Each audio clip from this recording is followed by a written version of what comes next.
एकनाथ शिंदे यांच्यामुळेच भाजप सत्तेत आली असल्याचं वक्तव्य आमदार संजय गायकवाड यांनी केलं आहे. तर भाजपा शिवसेनेला संपवेल ही अब्दुल सत्तारांची व्यथा खरी असल्याचं सांगत त्यांनी अब्दुल सत्तारांच्या वक्तव्याला दुजोरा दिला आहे. महाराष्ट्रातली जनता हे सगळं पाहून राहिलेली आहे की महाराष्ट्रात काय चाललेलं आहे.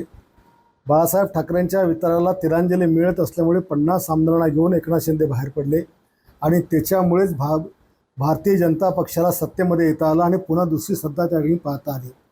आणि एकनाथ शिंदे साहेबांना ममता बॅनर्जी करणं इतकं सोपं पण त्या ठिकाणचं नाही आहे, कारण शेवटी त्यांच्या पाठी महाराष्ट्राची जनता आणि तसं त्यांनी काम केलेलं आहे.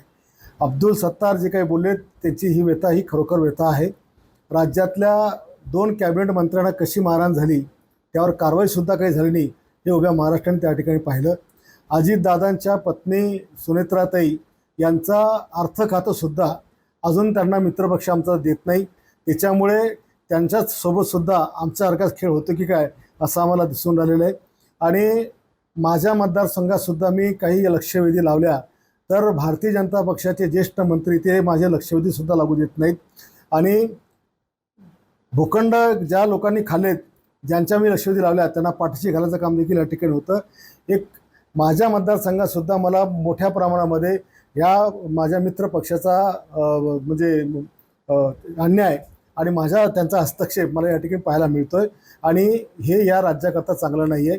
एक महायुती म्हणून आम्ही संपूर्ण लोक मराठा आम्ही एकत्र असताना आम्ही एकोप्याने काम केलं पाहिजे आणि महाराष्ट्रातल्या जनतेला आपण चांगलं काम या राज्याच्या माध्यमातून दिलं पाहिजे. पण अशा एकमेकाच्या मित्रपक्षाच्या लोकांचं खच्चीकरण करणं हे दोन्ही पक्षाच्या हिताचं नाही.